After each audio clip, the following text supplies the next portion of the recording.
do we predict will happen when you mix red and blue? Do you know the answer? Well, more than 127,000 pairs of eyes have tuned in to see this teacher's lesson online.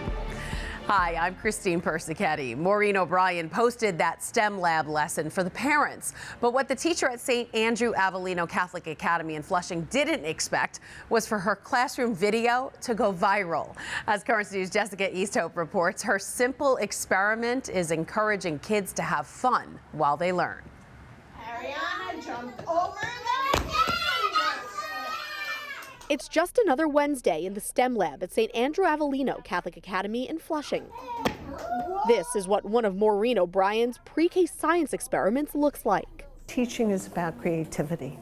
At this age it is. It's not about having the right answer, it's about the exploration. Yes, Miss Heather can jump 10 times, or no, she can't. Maureen has been teaching for more than 20 years. She's seen it all when it comes to these kids. But recently she started navigating some new territory, going viral on Instagram.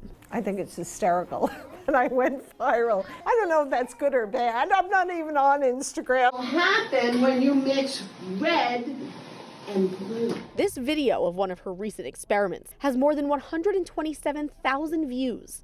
Principal Debbie Hanna says who wouldn't want to watch Maureen's methods in action? At first, it was a regular video. It's fun. It's fun. People need fun things to view. And Ms. O'Brien, she's so much fun to view. In the STEM lab, Maureen uses strategies that work, like experimentation, repetition, and movement to make sure her lessons stick. They're having fun, but the beauty of it is that they're remembering what they learned. Of like doing science, and our brain is like a giant computer.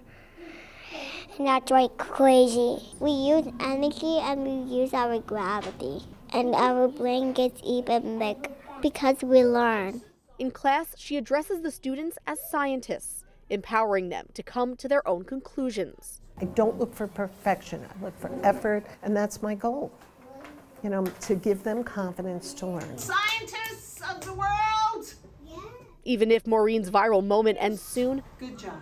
the attention of her class is the only attention she's looking to gain. In Flushing, Jessica Easthope, Currents News. If you're interested in sending your children to Catholic school, just visit CatholicSchoolsBQ.org or call 718-965-7380 for more information.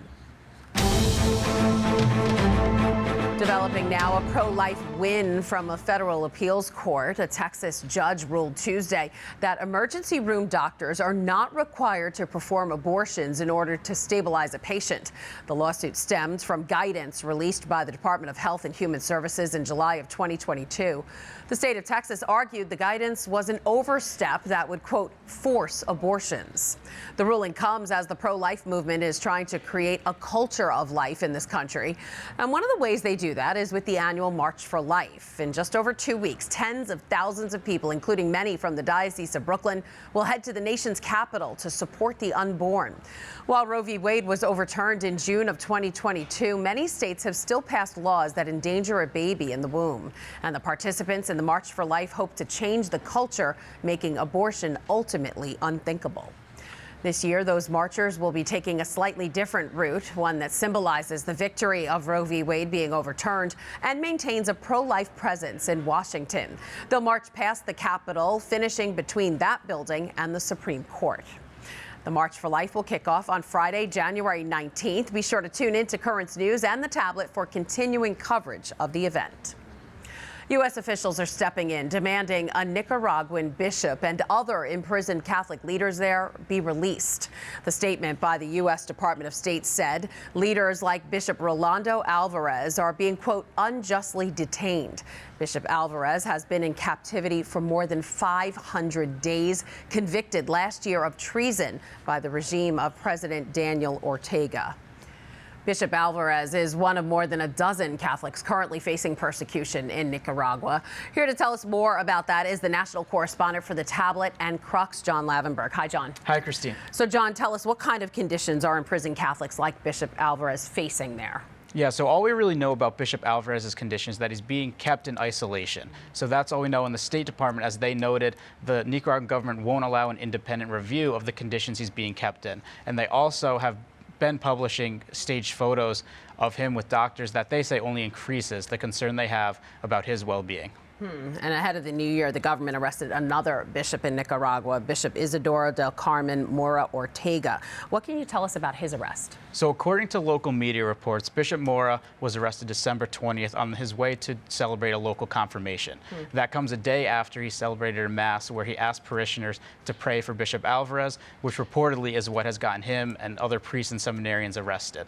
So the Catholics have been bringing attention to these arrests. The Pope did on New Year's Day. And an exiled bishop from Nicaragua, Bishop Silvio Baez, released this message. Let's listen. Pedimos que vuelvan los ojos hacia Nicaragua, no nos dejen solos, ofrezcan su oración por nuestro pueblo oprimido y alcen su voz profética en favor de esta iglesia perseguida. Bishop Baez has been vocal about the Ortega regime over the years, including in some neighboring New Jersey dioceses, right?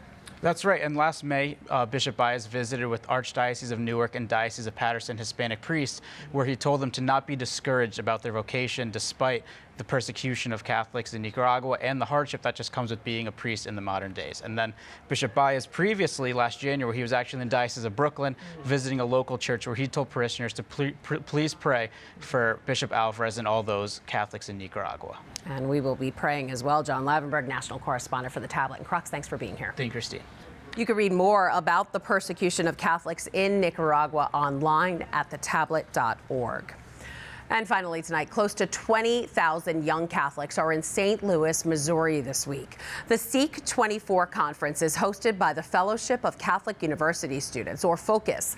The week-long conference is meant to help young people deepen and share their faith. Some 19,700 attendees will experience fellowship opportunities, prayer and worship sessions like Mass and Eucharistic adoration, and plenty of faith-filled singers and speakers.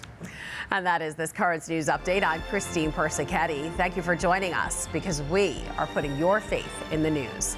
Hope to see you again next time.